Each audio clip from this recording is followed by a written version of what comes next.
तोड़ना एक दिन वैसे ही तोड़ना है जैसे भारत ने पाकिस्तान को तोड़ा। आप जानते हैं 1971 में भारत के सैनिकों ने बांग्लादेश अलग करा दिया और वो अलग हुआ, उसका दर्द पाकिस्तान को है।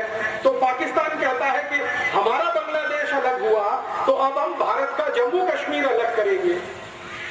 इसके लिए 71 के बाद से जितने भी पाकिस्तानी शासक हुए सबने आतंकवाद जम्मू कश्मीर में होना चाहिए, अलगाववाद जम्मू कश्मीर में बढ़ना चाहिए, उसके लिए काम किया है, धन भी दिया है और अपने सैनिक भी दिए हैं। और वो आतंकवाद और अलगाववाद जो 72 से चालू है जम्मू कश्मीर में, वो आज इतना बड़ा नासूर है कि भारत के 60,000 से ज्यादा सैनिकों की मृत्यु हो चुकी है या शहादत हो चुकी है जम्मू कश्मीर को भारत में बनाए रखे।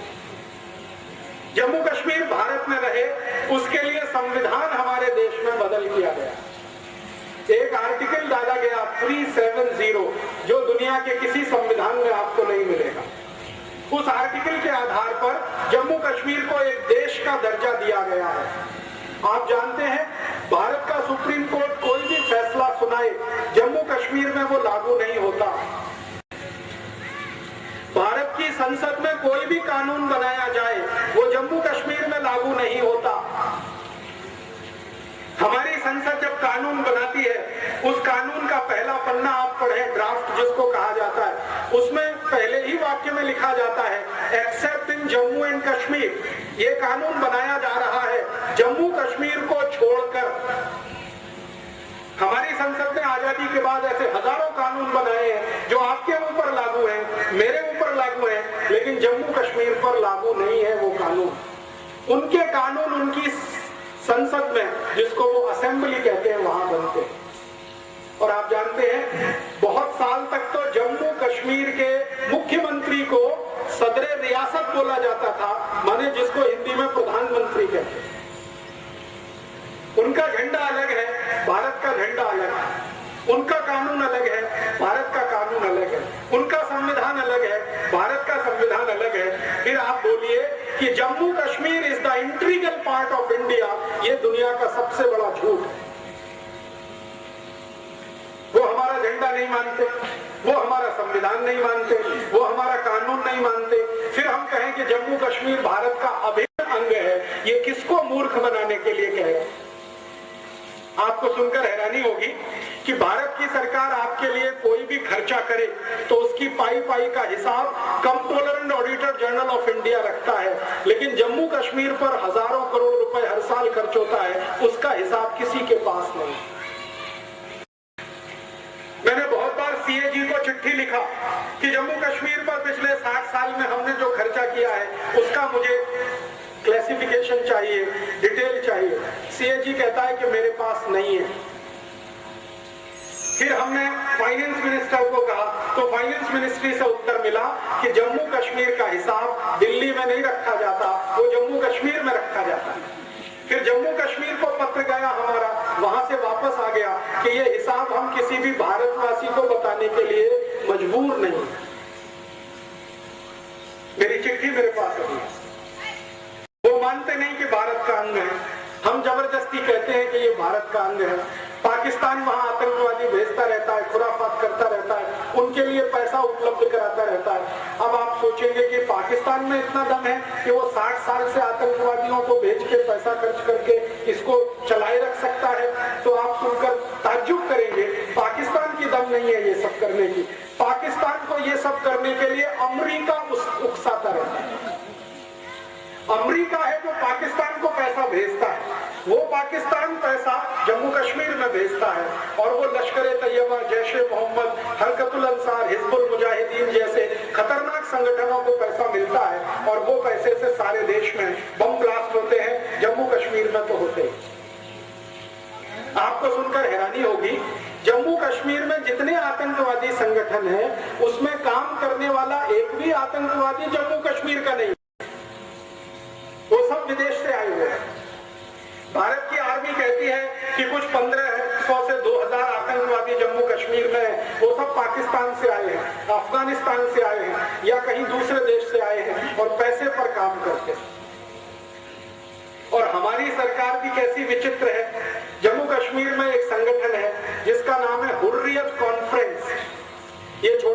पार्टियों का एक बड़ा समूह है। इस हुर्रियत कॉन्फ्रेंस में एक आदमी है, उसका नाम है यासीन मलिक।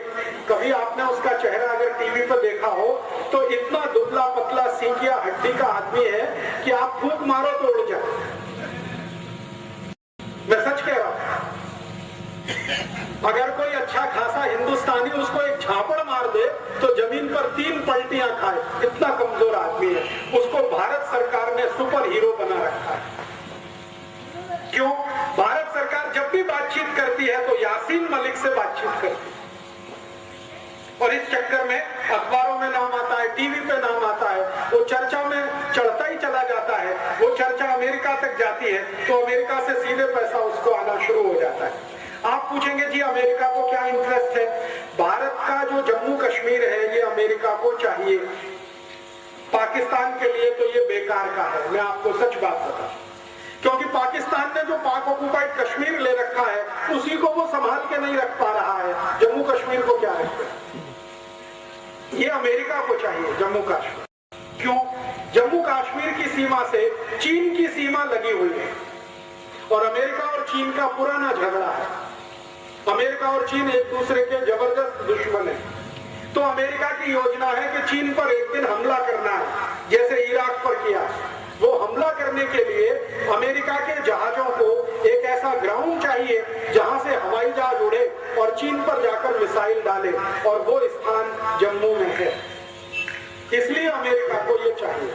तो अमेरिका बंदूक चला रहा है पाकिस्तान के कंधे पर रख के, और ये बंदूक है कि जम्मू कश्मीर भारत से अलग हो जाए, पाकिस्तान संभाल नहीं पाएगा, पाकिस्तान ये अमेरिका को दे देगा, अमेरिका फिर वहां सैनिक अड्डा बनाएगा और वो सैनिक अड्डा एक दिन चीन के खिलाफ काम आएगा। ये है राजनीति।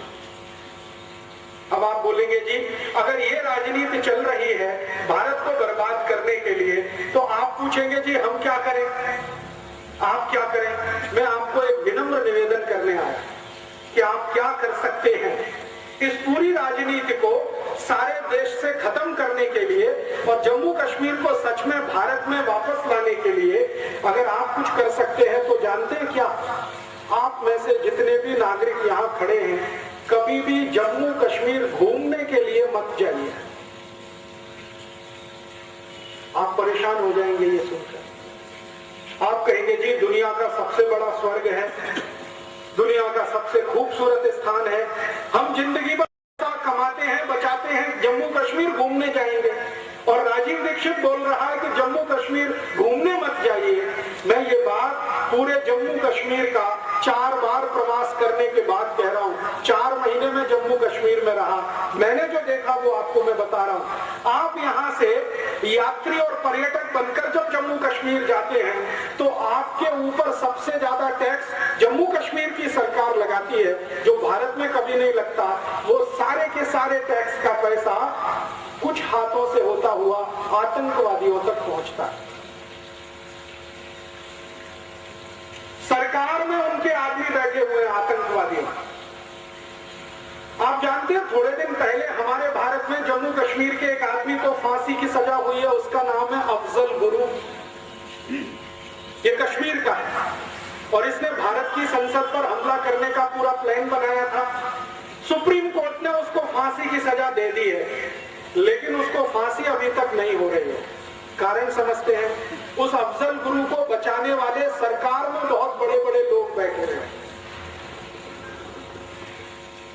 और थोड़े दिन पहले तक हमारे भारत में एक ऐसा माहौल बनाया गया कि अफजल गुरु की जो फाइल है वो डॉक्टर एपीजे अब्दुल कलाम ने रोक रखी है। डॉक्टर अब्दुल कलाम ने रिटायर होने के बाद जो पहला स्टेटमेंट दिया वो ये कि मेरे पास आज तक अफजल गुरु की फाइल आई ही नहीं, रोकने का तो प्रश्न ही नहीं। तो कहां है वो फाइल? वो फाइल भारत सरकार के गृह मंत्रालय में है, जिसका मंत्री है शिवराज पाटिल, उसके पास वो फाइल है। राष्ट्रपति तक भेजी नहीं गई, क्योंकि भेज दी जाती साइन हो जाता, फांसी हो जाती। तो अफजल गुरु को बचाने वाले लोग भारत के गृह मंत्रालय में गृह मंत्री की हैसियत में है। आप किस आतंकवाद को कुचलना चाहते हैं इस देश में, जरा सोचिए।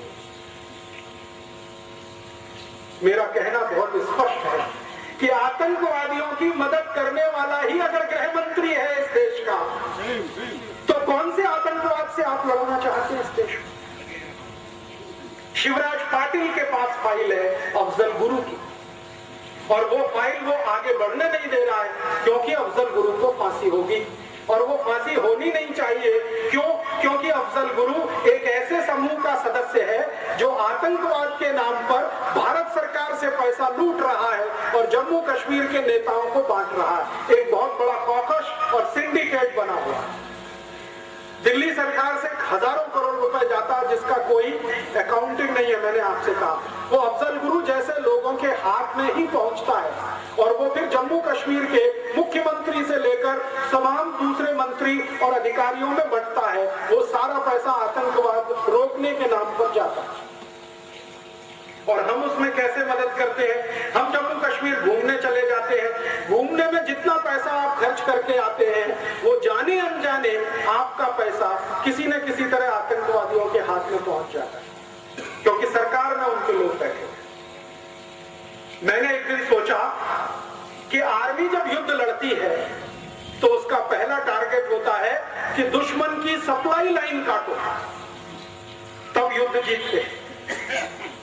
तो मेरे मन में आया कि जम्मू कश्मीर को जो सप्लाई लाइन है, एक तो सरकार की है और दूसरे आप जैसे लोगों की है जो हर साल जून मई के महीने में घूमने के नाम पर वहां जाते हैं, हजारों करोड़ खर्च करके आते हैं।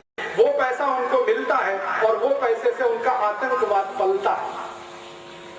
मेरा ऐसा मानना है कि भारतीय नागरिक जम्मू कश्मीर का प्रवास करना अगर बंद कर दें, 1-2 साल के लिए ही बंद कर दें, तो समाज में जो पैसा वहां पहुंच रहा है वो बंद हो जाएगा।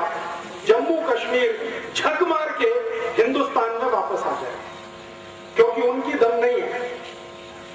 आप पैसा देना बंद कर दीजिए, और ये तभी संभव है जब आप जम्मू कश्मीर में घूमने के लिए जाना बंद कर दें। हर साल लाखों करोड़ों हिंदुस्तानी वहां जा रहे हैं, और वहां एक बड़ा मंदिर है वैष्णो देवी का, वहां मत्था टेक कर आ रहे हैं। करोड़ों रुपया उस मंदिर को दान में जा रहा है, और वो वैष्णो देवी जी का श्राइन बोर्ड है, वो पता नहीं कहां पैसा खर्च कर रहा है, आपको कुछ मालूम नहीं। मेरी आपको विनती है, माता जी की पूजा करनी है, दुर्गा माता की तो हुगली में भी है, वैष्णो देवी में ही क्या है? हुगली में भी पूजा हो सकती है। और भारत में तो कण कण में भगवान है, तो जम्मू जाके, कटरा जाके वहीं पूजा करना, हमारे यहाँ तो कण कण में भगवान है। तो जिस दिन भारत के 110 कोटि नागरिक एक साथ ये ऐलान कर दें कि हम जम्मू कश्मीर तब तक नहीं जाएंगे जब तक कि आतंकवाद खत्म नहीं होता, मैं आपको गारंटी देता हूं 1-2 साल ज्यादा नहीं, आतंकवाद खत्म हो जाएगा। ये तो मेरी आपसे विनती है। और दूसरी एक विनती है, अभी जानते हैं जम्मू कश्मीर में एक नया खेल शुरू हुआ है। वहां के लोग कंधे पर रख के शॉल ले लेके आते हैं और आपके हुगली में बेच बेच के हजारों लाखों रुपए लेके जाते हैं। आप जानते नहीं कि उनमें से कौन आतंकवादी है और कौन सच्चा हिंदुस्तानी। पश्मीने के शॉल 10-10 हजार रुपए के इस हुगली में बेचने के लिए हर साल जम्मू कश्मीर के लोग आते हैं और यहाँ बेच कर जाते हैं, आपका पैसा वहां पहुंचता है। तो जम्मू कश्मीर से अगर कोई आया हुआ है तो हाथ जोड़कर उसको विनती करिए कि हम तुम्हारा शॉल तब तक नहीं खरीद सकते जब तक कि जम्मू कश्मीर घोषणा ना करे कि हम भारत के अभिन्न अंग हैं। हम नहीं खरीद सकते, बात खत्म हो गई। तो उनका सामान यहाँ बिकना बंद हो जाए। आप लोग जो करोड़ों की संख्या में हर साल जम्मू और कश्मीर जा रहे हैं, वहां जाना बंद कर दीजिए। आतंकवाद की समस्या हल हो जाएगी, क्योंकि आतंकवाद की समस्या पंजाब में जो हल हुई वो इसी तरह से हुई। पंजाब में भी आतंकवाद था और वो हल किया गया वो इसी तरह से कि भारतवासियों को पंजाब के पुलिस ऑफिसर्स ने कहना शुरू किया, यहाँ आना बंद कर दो, अमृतसर के मंदिर में मत्था टेकना बंद कर दो, गुरुद्वारे में और तमाम जगह जाना बंद कर दो। भारतवासियों ने जाना बंद कर दिया, पंजाब पूरा सूना हो गया। आतंकवादियों की रीढ़ की हड्डी टूट गई, क्योंकि अमृतसर का जो गुरुद्वारा है वहीं से सारा धन पंजाब के आतंकवादियों को जाया करता था, और अमृतसर का गुरुद्वारा ही पंजाब पंजाब के आतंकवादियों का सबसे बड़ा केंद्र और अड्डा बना हुआ था, जहां पर ऑपरेशन ब्लू स्टार करना पड़ा। तो पंजाब का आतंकवाद इस तरह से हल हुआ, जम्मू में भी हो जाएगा, कश्मीर में भी। और एक बार ये हो गया तो भारत का एक नासूर हमेशा के लिए